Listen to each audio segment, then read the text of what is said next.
Bonjour à tous. Alors cette visio, hem, pour soulever certains points qui me semblent importants, ici et maintenant. Hem, Être psychanalyste pour moi, c'est être honnête avec envers soi-même. Ce n'est pas ne pas commettre d'erreurs, c'est avoir conscience de les commettre. C'est avoir conscience que l'inconscient dirige notre vie et qu'on n'arrivera jamais à le cerner complètement. L'inconscient, c'est peut-être une certaine vérité, mais cette vérité, on essaiera de la saisir avec des mots, de mettre des mots dessus. Mais les mots MOTS ne seront que des mots sur de mots MAUX et toujours très difficile à définir. Une émotion, c'est quelque chose de difficile à définir, surtout quand elle est reliée au passé, reliée à des événements, reliée à qui nous sommes. Mais la plus belle des vérités que l'on peut s'accorder, c'est aller la chercher, cette émotion, aller la rencontrer, à la rencontre de notre inconscient. Dans le cabinet, on est d'inconscient à inconscient, c'est-à-dire en tant que psychanalyste, on a fait une analyse et cette analyse nous permet d'accueillir l'inconscient d'un autre, mais on l'accueille aussi avec notre inconscient, qu'on le veuille ou non.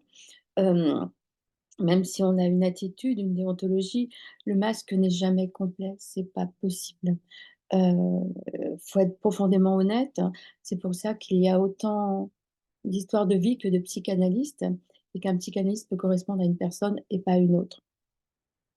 Cet inconscient normalement que nous libérons quand même en partie, avec lequel nous travaillons dans notre cabinet, il faut quand même être honnête. C'est pour ça qu'on est sur le divan à vie, c'est pour ça divan ou supervision, vous appelez ça comme vous voulez, hem, parce que ce mélange à l'inconscient d'un autre, enfin, il y a une relation qui rentre, qui fait qu'il s'établit quelque chose qui nous fait avancer. On est en plus analyste, mais pas que. Il y a tout un schéma particulier qui s'installe. Il ne faut pas oublier, nous sommes tous des enfants blessés, que nous l'acceptons.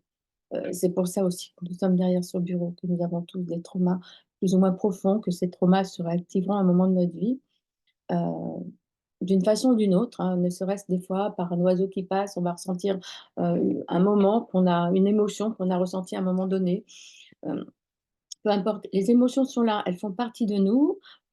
Quand on à la naissance, on est posé à terre, on dépend d'un autre, pour être nourri et pour avoir les névroses de cet autre et aussi on a eu également les névroses, le ressenti émotionnel donc dans le ventre de la maman, du papa également, enfin pas dans son ventre, mais le fait qu'il était à côté, s'il est à côté. Tous ces émotions qui se sont créées ont créé des liens, ont créé des ce que l'on appelle névroses, des liens qui se heurtent, des liens qui nous heurtent et qui vont peut-être nous heurter toute notre vie d'une façon différente.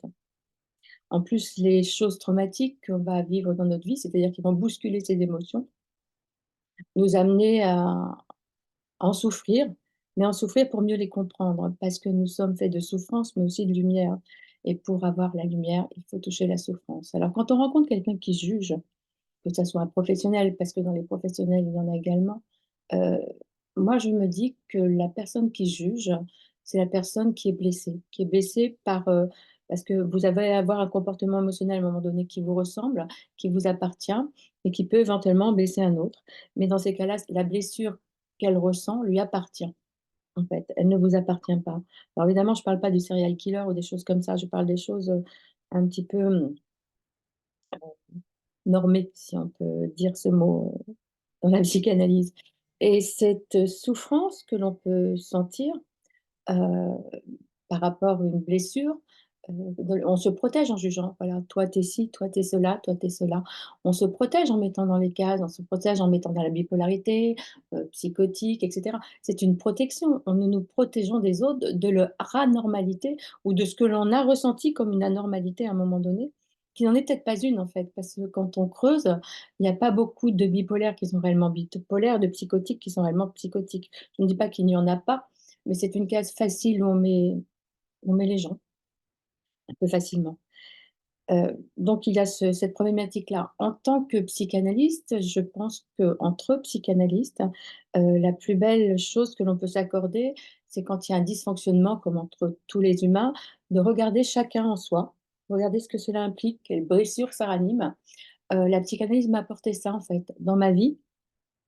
Dans mon travail, dans mon échange avec mes collègues, de toujours me dire: «Qu'est-ce que ce que fait l'autre maintenant? Si ça me blesse, qu'est-ce que cela renvoie en moi? Sur quoi dois-je travailler encore?» On n'a jamais assez d'une vie pour grandir et pour travailler. Alors nous sommes des êtres faits d'émotions et nous avons tous un enfant en nous qui brille de lumière et qui parfois est très triste également. Le reconnaître, c'est avancer. Heu, Moi j'avance personnellement avec ma spontanéité. C'est cet enfant un peu qui brille, qui veut attraper la lune comme si c'était un ballon et cette spontanéité, elle me porte, elle me rend authentique. Alors comme dirait Véronique Cohn, authentique mais pas toujours, autrement ce serait dogmatique, mais authentique le plus possible, c'est-à-dire le plus sincère avec moi-même, le plus sincère avec mes émotions. Quand je suis en colère, je suis en colère, quand je pleure, quand je hurle. Voilà, je suis faite d'émotions, je peux passer du très bas au très haut. On peut tous passer du très bas au très haut d'ailleurs. Et c'est pas grave. L'important est de pas en avoir honte. L'important est de les libérer ces émotions, alors pas n'importe comment, et pas faire n'importe quoi non plus, mais d'avoir conscience déjà de ce que l'on fait et de ce qui nous anime au fond de nous, dans nos relations humaines et nos relations avec nous. Alors être bien de soi à soi, pour moi, c'est trouver ce chemin qui nous amène à la réflexion, de nos blessures qui s'activeront tout le temps, de nos émotions qui sont le centre de notre vie, en fait, parce que sans émotion, nous serions des robots, il n'y aurait aucun sens. Hem, Accepter d'être, cajolé, mais accepter d'être heurté, accepter de vivre, accepter d'être une femme ou un homme, accepter de désirer, accepter de fantasmer, parce que sans fantasme, la vie ne serait vraiment pas drôle. Accepter d'exister tout simplement. Alors, faut-il mettre un masque dans notre société actuelle? Heu, on en a un. On est obligé, mais attention que ce masque ne soit pas un faux self, ce ne soit pas quelque chose qu'on se crée à côté, pour avoir l'impression, de vivre bien, que tout va bien et pour pas se laisser heurter. C'est-à-dire attention aux protections que l'on peut mettre en place et qui peuvent bouffer notre identité. Hem, Notre intégrité, elle n'a rien à craindre si on sait vraiment qui l'on est, qui l'on veut être et comme au son de quelles émotions on vibre. Quand on a peur pour notre intégrité, c'est qu'on n'est pas sûr de qui l'on est et dans ces cas-là, on a peur que l'autre nous transforme. Un autre ne nous transformera jamais si l'on sait qui l'on est. S quel Notre différence, peu importe, notre imperfection, peu importe, l'idée c'est de savoir. Alors ça ne veut pas dire qu'on si on doit rester dans une dynamique, qui est délétère pour nous ou pour les autres. Savoir pour moi, c'est toujours douter. C'est toujours douter, mais pas trop, parce que si on doute trop, on va rentrer dans l'anxiété, on va rentrer dans un schéma qui va nous détruire. Et si on doute pas assez, on va rentrer dans une certitude qui va aussi être délétère. Donc, mettre des barrières névrotiques à droite, à gauche, devant, derrière, c'est ne pas vivre, c'est être enfermé dans quelque chose. Donc douter, oui, mais juste comme il faut, mais toujours douter pour grandir. C'est ce qui nous autorise à grandir. Alors ces barrières névrotiques, nous en avons tous, nous en mettons en place. On les connaît ou pas. Si on les connaît, c'est bien. Quand on peut les enlever, c'est bien. Quand elles sont fragilisées, c'est peut-être bien d'essayer de les brusquer un peu plus. Ces barrières, il faut savoir que ça nous empêche de vivre. On pense que ça nous rassure tellement que ça nous empêche de vivre. C'est-à-dire qu'à un moment de notre vie, elles vont nous rattraper en nous montrant que l'on étouffe à l'intérieur. Donc on va aller chercher de l'alcool, on va aller chercher des médicaments, on va être triste, on va être angoissé. Parce qu'au bout d'un moment, elles vont nous étouffer. Mais à un autre moment, elles vont tellement nous rassurer qu'on va se dire: «Tiens, on en a besoin, ici et maintenant». Moi, j'ai envie de dire, travailler pour ouvrir la cage et s'envoler.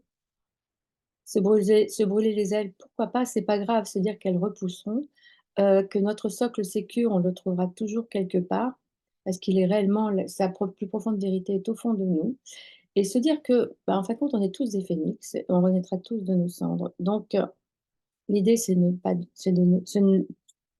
pas survivre et de s'autoriser à vivre.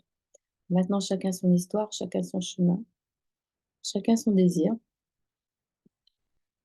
mais la psychanalyse m'a appris que le plus profond des désirs, c'est grandir, grandir, grandir encore. Arrêter de survivre et vivre. Tomber dans le puits, en ressortir de plus en plus vite et ne pas refuser sa souffrance pour voir la lumière. Quand, et après la psychanalyse, parce qu'il y a la psychanalyse, ce moment qui fait lien, on fait des liens et cetera. Après. Que se passe-t-il après? Quel chemin choisissons-nous après? Pourquoi le choisissons-nous? Qu'est-ce que ça nous a ouvert à quoi? Ça nous a ouvert à la profondeur de nous-mêmes, à notre plus intime des vérités, à notre authenticité. L'idée, c'est de laisser cette porte ouverte après la psychanalyse pour devenir. Ne jamais la refermer, si on la referme, la laisser entrouverte pour pouvoir se dire qu'on pourra toujours y accéder pour se comprendre. Comprendre et apprendre. Apprendre, c'est désirer. Désirer, c'est vivre. Merci à vous.